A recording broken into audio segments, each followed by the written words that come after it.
podcast. I'm your host Paul Gagan, and this week we'll be talking about search engine optimization.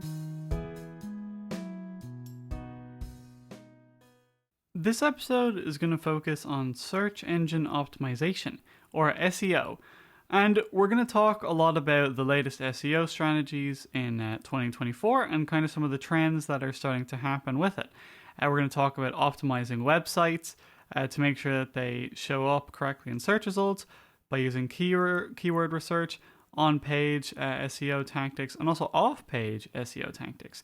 If you don't actually know what SEO is, don't worry. We're going to have a proper explanation of that here now in a second. But basically what you need to know, search engine optimization just affects how high your website shows up in search results when people search for something on Google. So search engine optimization is actually a really important topic for anybody really doing anything online, especially if you have a website. But even if it's just for your posts on, social media, those still are affected by SEO. So this will actually impact the visibility, traffic, and ultimately the success of your web presence. Because obviously the more visitors you get, the better. So if you are doing your SEO wrong, then you're going to get less visitors, which means that obviously you're going to be less successful online. So this is, a really important topic if you want to really go anywhere with what you're trying to do online. Even for this podcast episode, the title of the episode will actually affect where it shows up on YouTube, which is obviously really, really important. So SEO, or as I mentioned, search engine optimization, is actually more important than it ever has been before. Search engine optimization has pretty much always been a thing as long as search engines have been around. And if you don't know what a search engine is, it's something like Google. So when you go to Chrome, you can choose to search with, and then you can select something like Google, you can select like DuckDuckGo, there's a lot of different ones. There used to be Bing, which was Microsoft's kind of competitor, and there's a lot of different ones, and they all do slightly different things. Some of them are more privacy focused, some of them are more convenience focused, in terms of being able to tailor information to you, but that usually means that they will sell your information to advertisers in order to give you more relevant ads. So SEO isn't just about keywords. So when you search for something, right, Google will look at what you search and it will kind of break it down into keywords. So it'll say, let's say you're looking for like restaurant near me. Google will look at that. It'll say, okay, well, there's the keyword restaurant. And then it might look at near me as like a phrase almost. So it'll say, okay, this person wants to see restaurants near them. Now, this can be hugely impacted, right? Because let's say you're searching on DuckDuckGo, right, which is more privacy focused. They will probably just show you restaurants near you, right? At least they'll do their best to do that. Whereas if you do that on Google, it might actually show you restaurants near you that it thinks you will like. So instead of just showing you, in terms of the distance or whatever, which you can do if you do it on Google Maps or something like that, you might get an ad for a particular restaurant near you, or the one at the top of the list might be one that Google thinks that you're more interested in, so that you're more likely to go there. So that's kind of what I mentioned earlier when I said that it's a bit more tailored when you use a search engine like Google, and that does have its costs, if you will. It's free, but technically not, because they sell your data. There's a couple different experiences there, but the keywords are kind of what Google or DuckDuckGo will look at in order to make your results show up. Now, you have to remember though, right? Keywords are important, but that is not everything when it comes to SEO, because somebody might not search for that. Not everybody's going to search for the most optimal thing or in the exact same way. They might not even know what they're searching for. So what you actually need to do is you need to focus on not just keywords, but having an actual strategy in place that will kind of align with the search engine algorithms and user behavior. So that means that even if they don't search for exactly what it is that your website or whatever it is, then there's still a good chance that you will show up in the search results. Um, so it can be really valuable to kind of not just focus on keywords, which used to be really important in SEO and are far less important now. You actually used to be able to provide keywords to Google when you're making your website, but you actually can't do that anymore because number one, people were abusing those, and number two, it's not just about keywords anymore. That's not all that Google relies on now. There are some really important statistics to keep in mind here. So I've mentioned Google and DuckDuckGo, right? So around 68% of online experiences start with a search engine. So most people, when they're trying to do something online, they will open their browser, whether it be Chrome, Firefox, Opera, Safari, whatever you're using, and they will type in the search box. So they don't necessarily go directly to a website, they search. So 68% of online experiences, that is a lot. That is a huge amount of people. So bear that in mind, right? There's a lot of people searching for things on any kind of search engine. However, Google owns 91% of the global search engine market.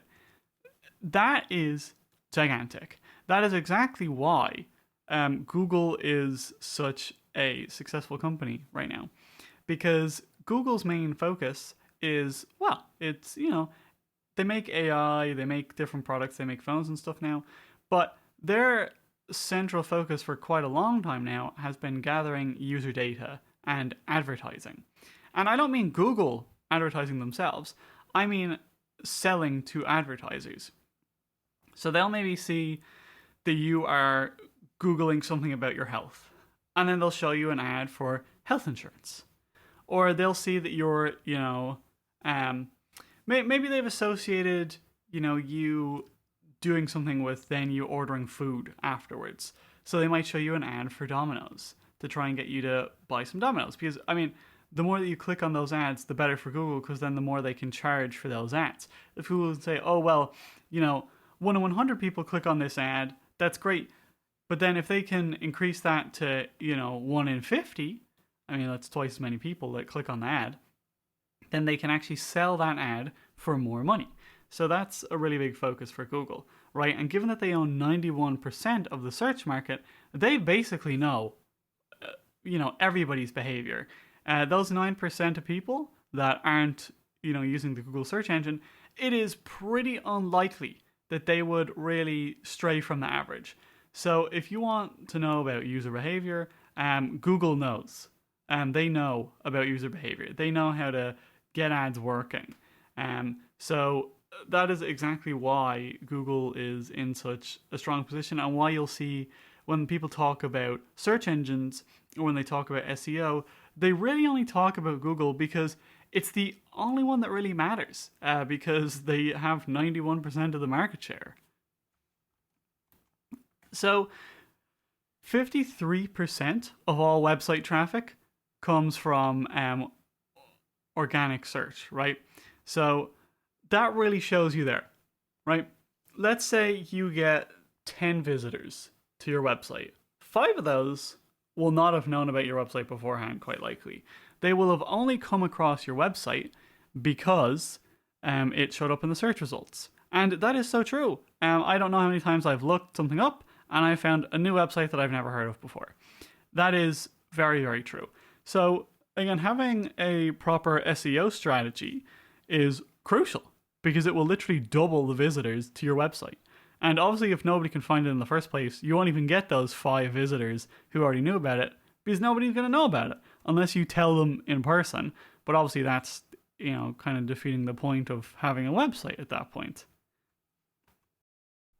If you're a business and, well, if you are, you're obviously looking to make money, well, businesses with strong SEO strategies generate 2.8 times more revenue than those without.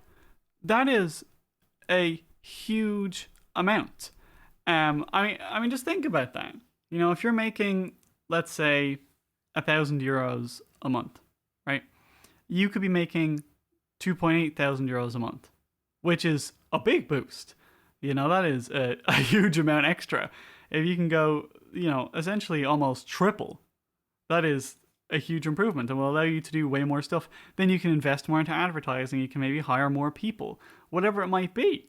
That could be a huge boost for your business. And I don't want to say it's not a lot of work, because there is work involved, but SEO is kind of an ongoing thing, and you might have to update things or change them every once in a while.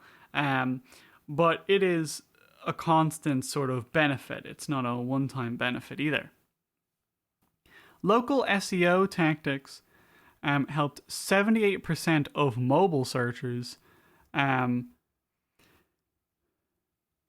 result in offline purchases within 24 hours. So essentially what that means is that people searching on mobile, right, essentially were 78% more likely to buy something within 24 hours. So, okay. Yet again, this just means it just makes more money for you, right? Because somebody will search for something near them, and then they will actually go and buy something in your shop, right? So they will be searching for like a shop near them, or let's say some kind of specialty store. Maybe they are maybe they're from Mexico, but they live in Ireland, for example, right? And they're looking for like a Mexican like food store, right? So they look that up, and you show up first in the search results. It is then way more likely that they're going to go to your shop and buy products from there. And this is essentially saying that you will get 78% more customers from your essentially, it's not even online advertising because it can be free, than somebody else who doesn't have that set up. That again is huge, and it's within 24 hours too. So every time somebody searches, they are 78% more likely essentially to buy something from you. Understanding why search engine algorithms are important is really, really important. However, obviously, it's great to know that, but if you don't know anything about the search engine algorithms, how are you going to improve your SEO, right? So that's kind of what we're going to talk about next. So, okay. The search engine algorithms are changing pretty constantly, okay? So there are a lot of factors to consider when you are kind of approaching SEO. And if you hear this in 6 months, it is quite possible that things will be at least a little bit different. And for all I know, things could be drastically different, because they are always changing.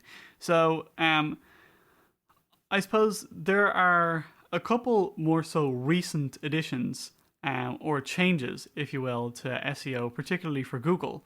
So I just want to kind of talk about some of those, right? Because SEO used to be quite basic. It just used to be you search for keywords, you get results. Now, Google will consider a lot of different things when ranking you in search results.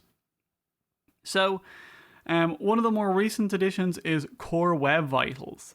So these are a set of user-centric metrics that will measure things like page speed, interactivity, and visual stability, which can be known as things like largest content full paint, first input delay, and cumulative layout shift. So if you want to read more about those, you can definitely do so. There's plenty of online tools.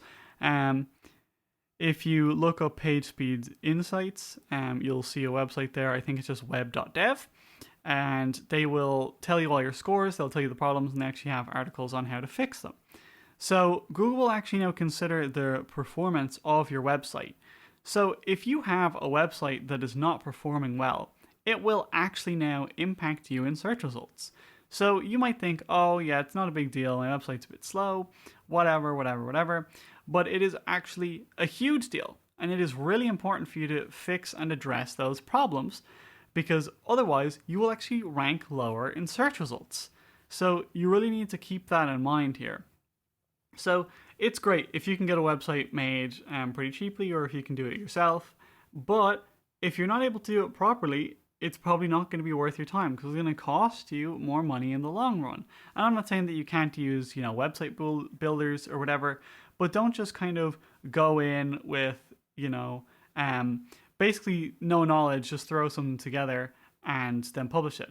Because it's quite likely that you are going to be missing out on a lot of customers, which obviously nobody wants. It's like if you had a business and you didn't have a sign outside telling people what your business was, most people probably aren't going to go in and ask, what's your business? They're just not going to go, because they essentially won't be seeing it, if that makes sense. Their attention will be being brought to it. And that's essentially how search results work, right? If they don't see you in the search results, they're not going to click on you because they don't know that you're even there. So obviously there are things like AI and machine learning as well, which are drastically impacting search results. So Google's RankBrain and BERT algorithms use machine learning to understand content better. So this will kind of help Google rank websites based on their content. So it will no longer just be the title of your page that kind of influences how Google will rank you in search results. It will also be what's actually on your page as well. And it won't have to be an exact match anymore. So let's say you search for ice cream, right? Let's say you don't actually have the word ice cream on your website, but you have soft serve, right? For whatever reason, you don't have the words ice cream. So Google will understand then that is still related, so you should still show up in the search results. Or if you're searching for, health insurance, but there is a company that does all types of insurance, they can still show that company up as well. It doesn't have to be exact matches. And there's plenty of, other examples of how that works exactly. But that's essentially how you can think about it. It doesn't have to be an exact match for keywords anymore because of things like machine learning. They kind of learn that when a user searches for one thing, they might also be interested in something else. So you can use natural language processing tools in order to kind of understand whether your content is relevant for users. So whether the content on your page will actually possibly address some of the searches that might be getting done by users. In a meaningful way anyway. So I've kind of mentioned that keywords aren't the be-all and end-all anymore. However, they are really important. And there are some advanced keyword research techniques that you can use in order to kind of better enhance your SEO. So, okay. There are obviously regular keywords, okay? So you can kind of go beyond that a bit and kind of look into something called a long tail keyword. And there's also something called semantic search. So long tail keywords are essentially keywords, but as the name kind of implies, they're longer. So it's no longer just one or two words. Like I had mentioned earlier with near me, that's still not really a long tail keyword. It's a phrase that's maybe 3 to 5 words long. So they're far more specific. They let you target a much more niche audience, which might not sound like a good thing, because a lot less people will be looking up that exact phrase, but it will let you target people more specifically. So, okay. Around 70% of all search traffic is made up of long tail keywords. So when people search for something, they're not generally searching with 2 words. They're generally searching with 3 to 5, right? Maybe more.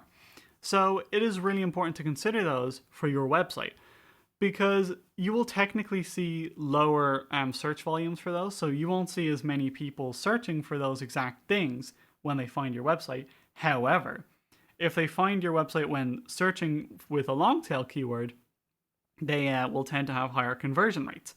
So what that means is that they are more likely to click on your website and then maybe go and buy something on your website as well. So that's because they are more closely aligned with what the user actually wants. So let's say they search for like eco-friendly packing materials, right? That's a bit more of a long tail keyword. If they just searched for packing materials and your website showed up, that's all good, but it's probably just going to show them keywords related to packing, parts of your page to talk about packing materials.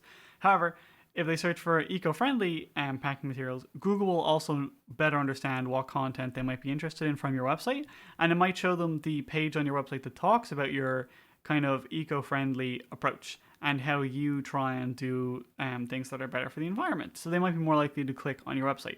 And then they also understand that your website probably does more eco-friendly things since it's showing up when it shows up for the eco-friendly packing material search. So it can be really helpful to kind of use some of those long tail keywords to kind of benefit your website actually. There are plenty of tools in terms of being able to kind of learn more about long tail keywords people are searching for so that you can kind of better optimize things. So one of them is called RFs, SEMrush, or Google Keyword Planner. Those can all kind of help you look at different keywords that people are searching for. So it's really important to kind of use tools like that to kind of optimize your SEO strategy. So there's also search intent, as I mentioned earlier, and obviously user behavior. So there are different kinds of intentions that users may have when they are searching, right? So there's navigational, informational, transactional, and commercial investigation. So these all mean different things, and this will mean that the user has a different intention when searching and possibly finding your website. So sometimes you only want to capture some of those types of user intent. So, for example, for informational intent, you want to focus more on blog posts and guides. So if somebody is just looking for information, you don't necessarily want to show them your your product listings, for example. You more so want to show them your blog posts, your documentation, maybe some install guides, things like that, obviously depending on the exact search. For transactional intent, you want to optimize your product pages so that if they're looking to actually make a transaction and buy something, they're not being, shown your blogs. They're being shown your products. So being able to distinguish those different types of searches can really benefit you and mean that you can essentially target your audience better, but not only target them better and get them to go to your website, but get them to go to the right part of your website as well. Competitor analysis is also really important here because if there's a website out there that is doing better than you, right? If you have a competitor, right, and they are doing twice as much business as you, why is that? There are a lot of reasons why that might be, but if their website is getting more traffic than yours, it is quite likely that they have better SEO than you. So do some research on other websites kind of in the same field as you and see what they are doing. You want to kind of see which keywords competitors rank for and identify content gaps there. So you can see what you can do to kind of bridge that gap so that maybe you can kind of compete better with those other businesses. Again, some of the tools I've already mentioned can actually kind of help you figure out what your competitors' top performing keywords are, what their backlinks are, and also their content strategies. So again, really important things when you're trying to optimize your SEO there. So now, I mentioned earlier on-page content strategies. So this will also help enhance your SEO. So this is what's actually on the pages of your website. So, right. It is really important to have high quality, authoritative content. So you don't just want loads of random articles on your website that don't really, mean anything. You want to kind of minimize, I don't want to say minimize the content that you have, because having a lot of content isn't necessarily a bad thing, but you want to make sure that you are prioritizing quality over quantity here, because otherwise you will actually rank lower in search results. So there is a handy kind of acronym here, and it actually is a set of guidelines as well. So Google has the EAT guidelines. So this stands for experience, expertise, authoritativeness, and trustworthiness. So these are different, like the guidelines that Google kind of uses and suggests to kind of rank your page content better. So it's really important here for having valuable and credible content. And Google, number one, can tell because of their machine learning algorithms, but also how people will interact with your website. So you also want to regularly audit and update your content to ensure it remains accurate and authoritative. Because it's great if you publish a blog or an article right now, but if something is changed in a couple of months and maybe the information is now out of date, it's really important for you to update that article, for example, to kind of reflect those new changes. So there are a lot of different tools for this as well. One of them is called ClearScope, or you can use Surf SEO to help you kind of check on your content.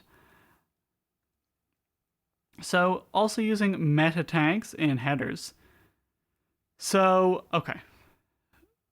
There are a lot of different things that you can use here, right? So in the actual head of your website, so there are different tags that you can include there, I said, that are called meta tags. So for example, titles and descriptions are two that are really important for your website. So the title is what will show up in search results. So let's say the title of your page is Our Products, right? That's what will actually show up in Google search results. So Google will see that title and it will prioritize that when people are searching for your website. So the description is essentially the little preview that shows up on Google search when you search for something. So again, really important, Google prioritizes the content of that when people are searching, and also that's what people see. So obviously if that's not relevant, or if it doesn't really, if it's not worded right, then they probably won't click on your website because they want to see, they want whatever they're searching for to be contained somewhere in that information. So even your headings on your actual page, so using H1, H2, H3 tags, again, Google understands what those are. So it understands, okay, this is a H1. So this actually should be kind of the main, kind of heading on the page. So whatever is in this heading, the rest of the page should relate to that. And then obviously as you go down the headings list, those are like subpoints and even further subpoints. But Google understands what those are. So even adding image alt text can actually help with this as well. Because Google can read that image alt text. It doesn't analyze all the images on your websites, but what it does do, it will look at the actual alt text for images. So if you don't have alt text in your images, you're actually possibly missing out on some of that, the keywords from that image. Even if the image maybe has text in it, or if it has like a graph or whatever it might be, even if the image is in any way important to the content on the page, it needs alt text because it will only benefit you. I suppose it could be a disadvantage if it's completely unrelated to whatever else is on the website and you write random alt text. That wouldn't be good. And you also want to ensure that your titles and descriptions are unique and compelling. So you don't want to have the same title or description for multiple pages on the website. And you want to make sure that they would actually attract people to click on your website. So there are also optimal lengths for titles and descriptions. So for titles, it's 50 to 60 characters, and for descriptions, it's between 150 and 160 characters for those. There should also be keywords in these titles and descriptions, but it shouldn't just be a list. They should be included there naturally. So let's say you're writing a product description for the description of a page.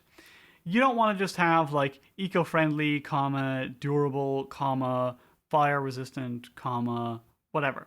You want to include those words organically in the description. That people don't want to see just a list of words when they look something up. And Google also much prefers when you include it in sort of natural language. So it will look more attractive to people in general, and it will just rank higher for Google as well. So there's also something called an internal linking strategy. So internal links help to distribute page authority and guide users. So obviously, if it guides the users, though, it's going to guide the search engines as well. Because you can essentially think of a search engine as a user, right? They also understand your website. They want to know where to go and what to do. So, for example, right, a big problem can be broken links on websites. I don't know if you've ever been on a website, you click a link and you get an error. It says, sorry, we couldn't find that page. You know, it might say 404 or not found. That is a really big problem because, number one, that won't direct people to the right place, obviously, and Google can tell if you have broken links. And all it will do is encourage people to leave your website. So there's a tool called Screaming Frog, which I love the name of, which will help you identify broken links or opportunities for more internal links. So this will help you ensure that you have a logical content hierarchy, right? So if somebody goes to your documentation page, maybe you have links on there to the install guides, the repair guides, and the maintenance guides. Well, obviously that is kind of a content hierarchy. It's like a little tree. You know, you start at the documentation page, and then you go to the install guides, then you go to the specific product, etc. Whatever it might be. So really important to kind of consider those things when making a website.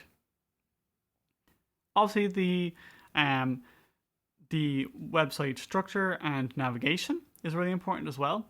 So a well-organized website helps search engines crawl and index content. So what this means when it says crawl content is essentially that, okay, the search engine will look at your content for different keywords and different phrases and different things like that. So when it's crawling your content, that's essentially what it's doing. It's looking at the content, trying to understand it, and trying to understand when it should show up. And then it indexes your content, so it decides how good the content is, how authoritative it is, how relevant it is, etc. So it's really important to have things structured properly so that the actual search engines can understand the content.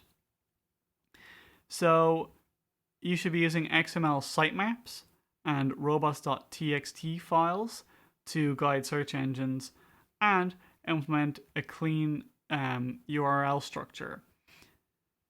So short descriptive URLs are also better. So instead of having like /our-online-shop-for-our-products as, you know, the name of your page, it would just be, you know, shop, for example, or products. That's way more effective, way easier for people to understand, and search engines are also more likely to show it up because it's not as specific.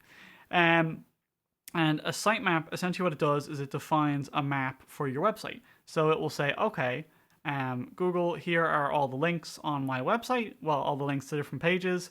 Here is how important they are, how often the page is updated, etc. So Google knows how often to go check on your page, and it knows, okay, well, this page is actually more important because you can specify the priority essentially. So I should be more likely to show this page up instead of this page. So if somebody's looking for your website, it won't show up the about page, it will show up the products page. For example, you can deprioritize your about page and you can prioritize your product page. So again, really important. Now, mobile first indexing is also something that you will hear quite a lot about if you kind of deal with SEO. So Google primarily uses the mobile version of content for indexing and ranking. Given that 63% of all searches are now conducted on mobile devices, that makes total sense. So keep that in mind when you're designing your website. If you have a great desktop design, that's fantastic. But if you are hiding your content for mobile users, it is quite likely that you are also hiding that content from Google as well.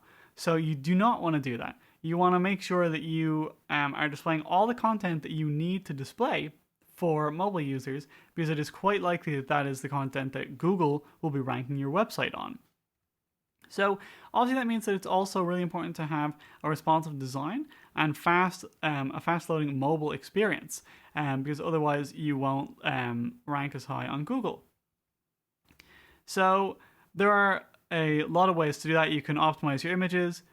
You can minify your CSS and JavaScript, which if you don't know what that is, that's fine. It's essentially just making your code take up less space. You kind of compress it almost. You remove like new line characters and things like that just to make it shorter. It makes the file smaller so it loads faster.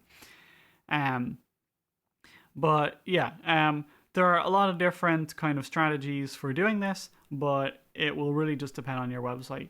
But definitely, optimize your images, which will essentially mean that all right. So when you go to a website, right, and you're on a phone, you don't want an image that was taken on a professional camera showing up. At least not in its original quality, right? And by quality, I don't mean how it looks. I mean in terms of the resolution of the image. So how many pixels are in that image. Because it is quite unlikely that that image will actually display properly on the website anyway if it's too big. So what you want to do is really optimize those images. So there are tools out there that will look at the device that your user is on and will then change the size of the image to kind of better fit their screen size.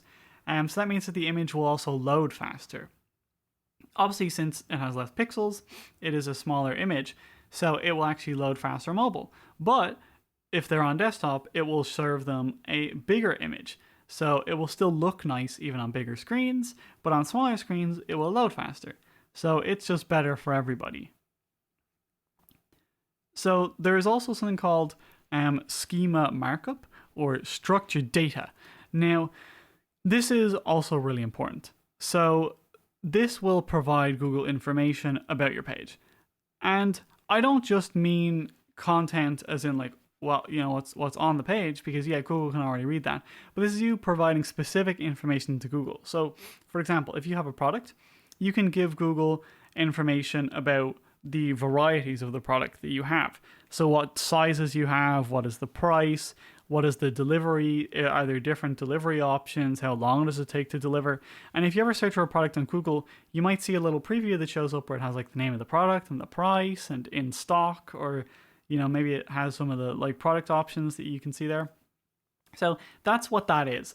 That's when you provide structured data to Google so that it will then show your products up in that same way. So it will show up kind of the information that you provide specifically to Google, to those users. Then when they are searching for something and your product shows up, they'll be more likely to click it and they won't have to go to your website in order to understand what your product is. And that might not sound like a good thing, but it is. Because otherwise, if they just saw the little text preview, they might not even read it and they might not even click on your website. But if they can immediately see how much your product costs and things like that, they actually might be more likely to click on your website, especially if they can see a few of them at the same time and see that yours is competitively priced or that yours has a feature that the other ones don't. So obviously, implementing this structured content can really help your website. It also helps Google understand your website better and to rank it better as well. So you can also do it for more than just products. So, okay. You can do it for FAQs, so frequently asked questions, reviews, like I said, product information, and there are, loads of other ones that you can do it for, actually. You can find more information about that if you just look up, like, structured content. You will usually find all the different kind of types that you can include. So I believe you can go to schema.org and that will then kind of show you all the documentation for the different types of structured content. So again, really important to kind of implement this. So I already kind of mentioned earlier, load time is really important for SEO rankings, right? When we're talking about the core web vitals here. So if you can combine all these different things, you can really boost your SEO and you can really boost your conversion rates. So a delay in mobile load times can impact mobile conversions by up to 20%. And this is every second. So every second that your website takes to load impacts your conversion rates by up to 20%. So let's say your website takes 5 seconds to load. That is 20%. And it's not technically 100% because it's 20% of the remaining people, but it is significantly lower. Even if your website takes 1 second to load, it's still going to impact the amount of people that go to your website. So if you notice that your website is even taking 3 seconds to load, it's quite likely that you've lost some customers. And that might sound unreasonable, but in reality, people don't want to sit around and wait for your page to load. So if it's not going to load, they're going to leave. Obviously, I mentioned earlier there's a lot of different strategies for improving this on mobile. So you can compress your images.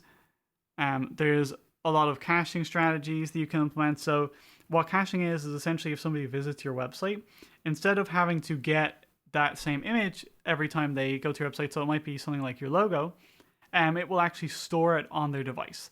So it won't have to go and get the logo from wherever you're storing it online. They'll already have it, so it will just instantly load. So that obviously means that your website will just load a lot faster. You can also use a content delivery network. So what that means is, okay, let's say I'm here in Ireland and I'm visiting a website in, the US, right? The server for that website might be in the US. So I have to send a request there. It takes obviously a little bit of time to get there. It gets the request, it processes the request. It says, okay, well, he wants this image. We're going to send him back this image. So then they have to send it all the way back here to Ireland. What a content delivery network does is it might have a server in the UK, for example. So they will then have multiple servers. So they'll have one in the US and they'll have one in the UK. So then when I want to get that image, what will actually happen is I will then be sending a request to the UK server, which is obviously a lot closer. And usually there won't just be 2 servers. Usually there can be, dozens or hundreds of servers around the world to kind of put the content closer to your users so that it will load faster. Because again, that's just better for everybody. There's also a lot of off-page SEO strategies. So you can kind of take advantage of things like link building techniques. So high quality backlinks are among the top 3 ranking factors for Google. So it can be really important to kind of, again, look at kind of your linking strategy here and look at the actual links on your website, because it will actually really influence how high your page shows up on Google. And you might not think that it's that important, but it is. I said it's one of the top 3 factors that influence your search result rankings. That is a lot of information on how to optimize your SEO. And there are more things that you can do, obviously, but I feel like that covers at least a lot of the important parts of your SEO strategy. So hopefully this has helped you learn something new here.